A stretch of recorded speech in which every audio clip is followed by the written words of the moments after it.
Hello everybody and welcome back to the channel. I'm your host Orange Zeppelin, and today we're going to do a quick little comic review of something that I am delighted to have come across. This is something that I've wanted to have my hands on for a long time since I very first learned about it. I don't even know how many years ago. Learned about it on a site called imockery.com, which was one of my favorite sites when I was younger.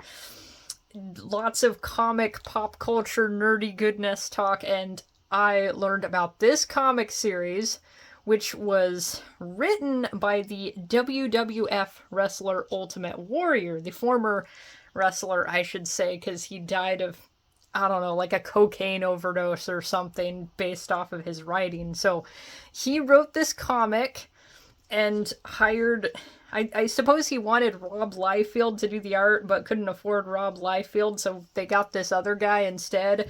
Because it's got some Liefeldian energy going on here. And what fascinates me about this comic is, let's just take a look at our first page. Don't even try to read this, you will have a stroke. I tried to read this, I gave myself a headache.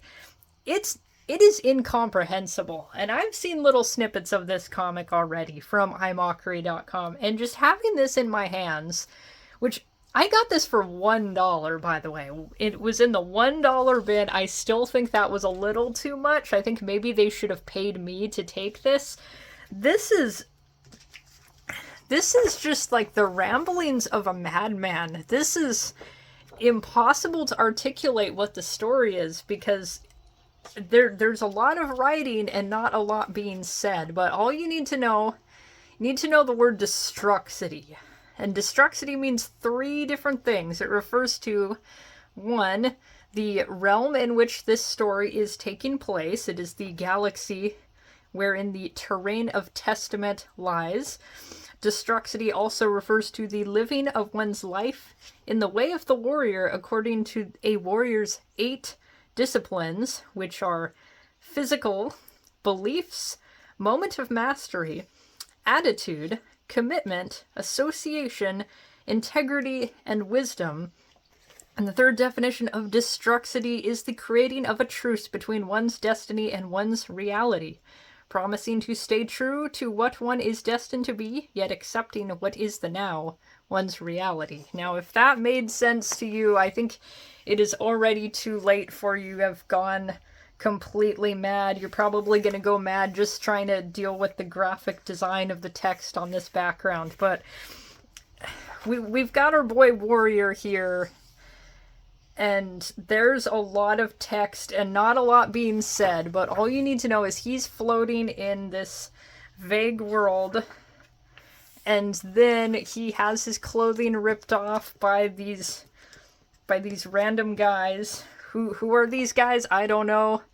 It's not explained. This lighting is just not really doing this page justice. There you go. Might be able to see it better now. It's actually not that bad of a splash page, though. It is pretty cool how we've got kind of fading, like, I don't know what I'm trying to articulate here, but we've got some fade through his phases of, I don't know, not having clothes, I guess. And then he crash lands.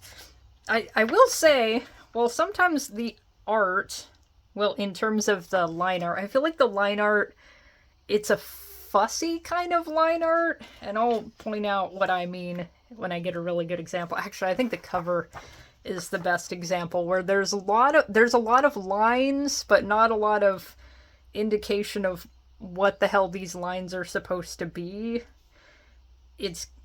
I don't know, it's that particular style you see a lot in the 90s, where it's just a lot of fuss, but not necessarily with a logical intent. It's not fussy in the way that, R. Crumb did his hatching, where there is an intent and there's a point to how fussy he's being. But this is sometimes a little messy in terms of line art, but I do like the colors used in this comic.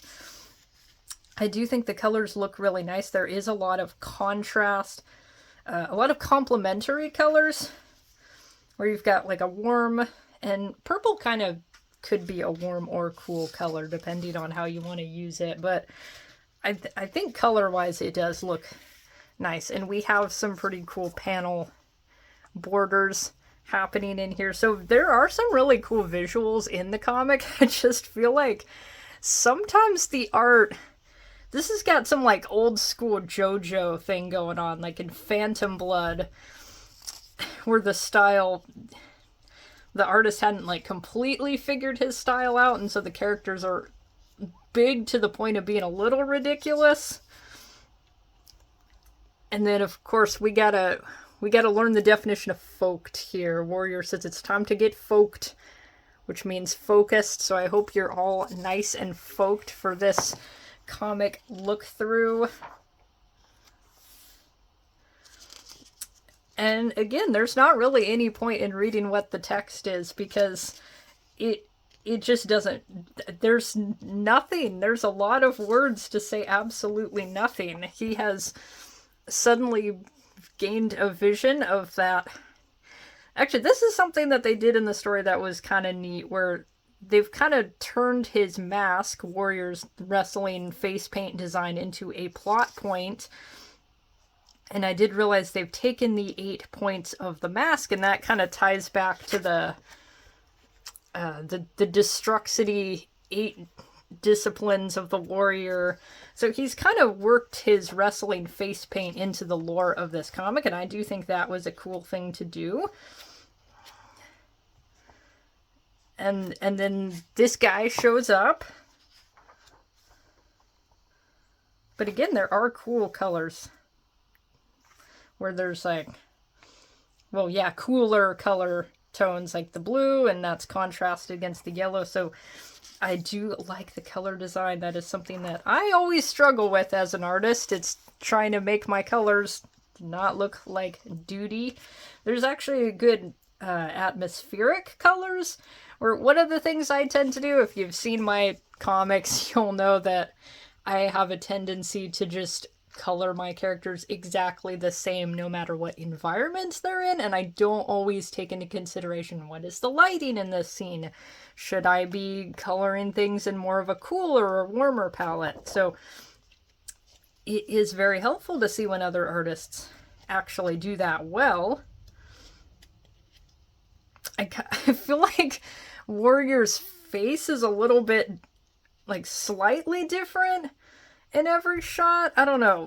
I did look up what the guy looks like, and he himself, he looks kind of odd in a few pictures. He's just a weird looking dude, so maybe that's just the best they can do. I like this water shot. Like, for me, the art, it's simultaneously, like, there's cool things about it, and then there's things that are sort of driving me nuts. Like, the cover itself, I ended up... I'm working on my own version of the cover just for fun, and just the more I look at this, the more it is kind of driving me insane how wide his face is. Still got this stupid lighting thing. I want to make sure that you guys can see optimally what's going on with the cover. It's like how wide his face is, just his mouth. I feel like his eyes are really far apart in some shots. I don't feel like he looks the same just between these two pictures here. Actually, I think his hair length keeps changing. I don't know. I am curious what this artist is doing now, because this comic is from 1996, I'm pretty sure. And this is very much the style for that time. So this artist might be just completely different now. I want to look him up at some point. And so now Warrior's going to fight these guys. We don't know who these guys are. He doesn't care. He is completely focused on destroying these guys. And actually, that's a cool shot. I like the silhouette with that little bit of purple highlighting. That is a cool shot. And I do like the text that is in this comic. There is some really cool text work.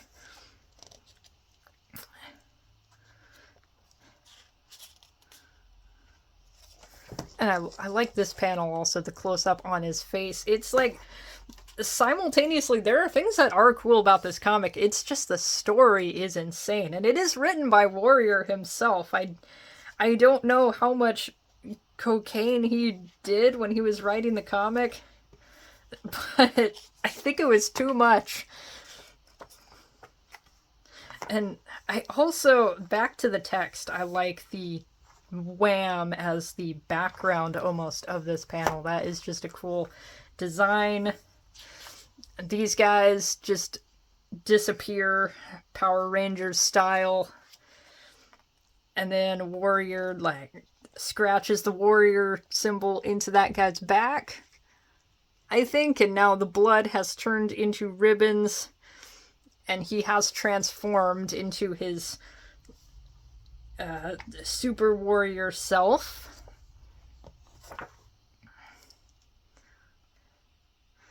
This lighting is really just not making it optimal for viewing. But again, we've got that, like, contrast of the cool colors, the warm character design.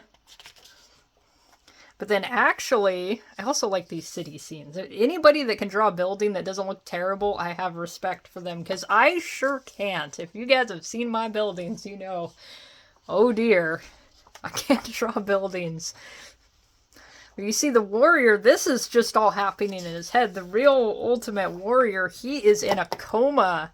And this lady of some unknown origin, I'm assuming this is his girlfriend. I think that's established in the later issues. I have seen kind of what happens in the later issues.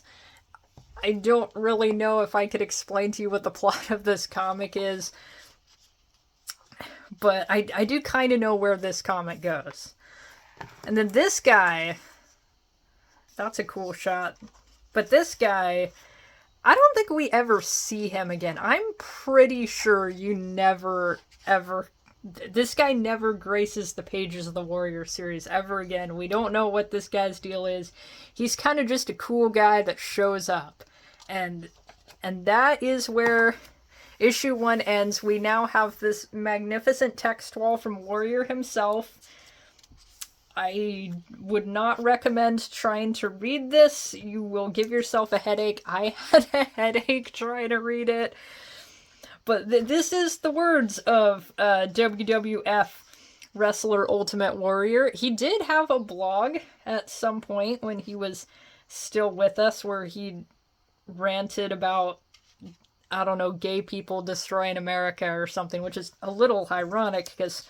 my dude, he is a wrestler. That is objectively the gayest sport, but perhaps Ultimate Warrior doesn't like irony either.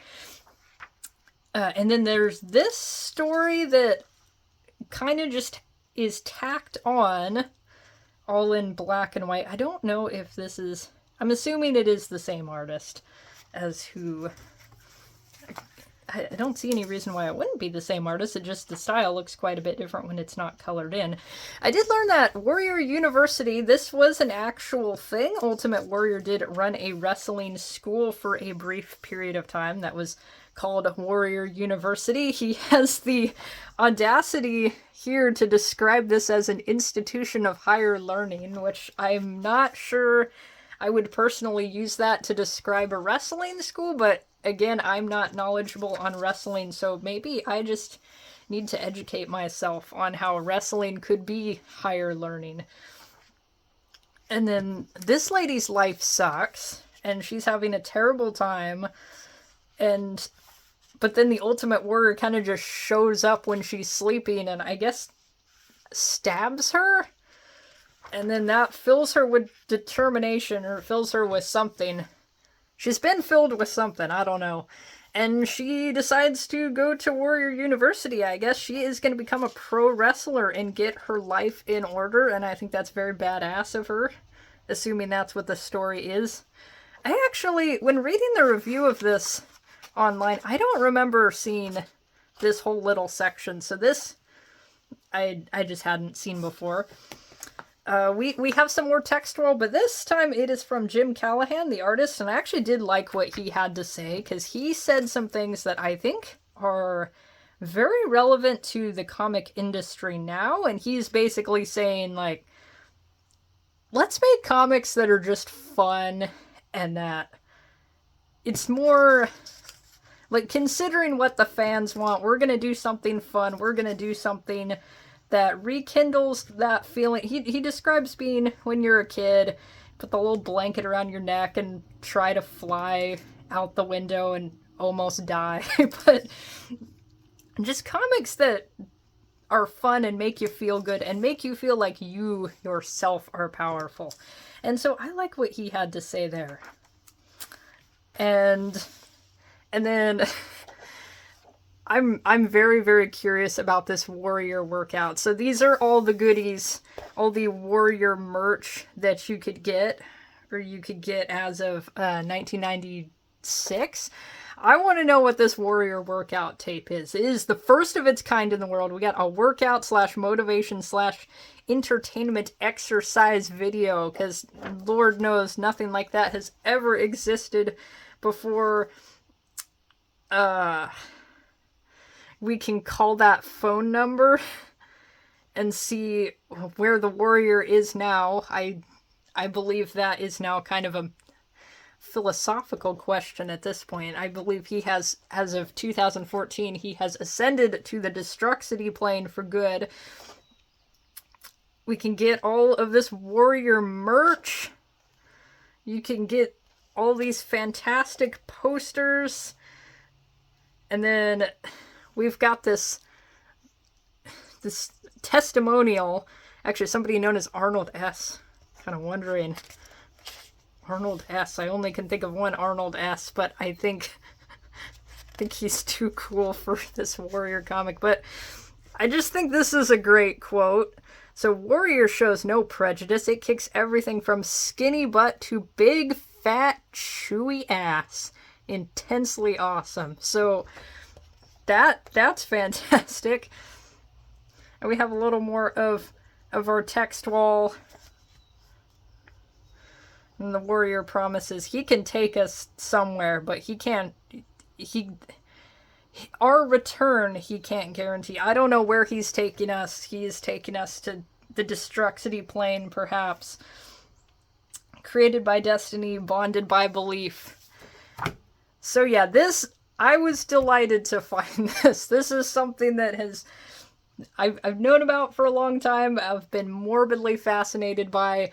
I really hope that someday I can find issues 3 through 4 for a decent price. So this artist, Jim Callahan, he returns for issue 2 and 3, but he does not return through issue 4 due to some personal drama between him and Warrior, which Warrior goes on a massive rant in issue 4, just complaining about this artist, which, having done a little bit of research on Warrior and knowing that he got into a lot of feuds with people, I'm inclined to feel like Warrior was the one causing the drama there, and maybe the artist was like, I don't want to draw a comic for this raging lunatic anymore. I don't know. I don't know exactly the details of the feud, but it's a completely different art style in issue 4.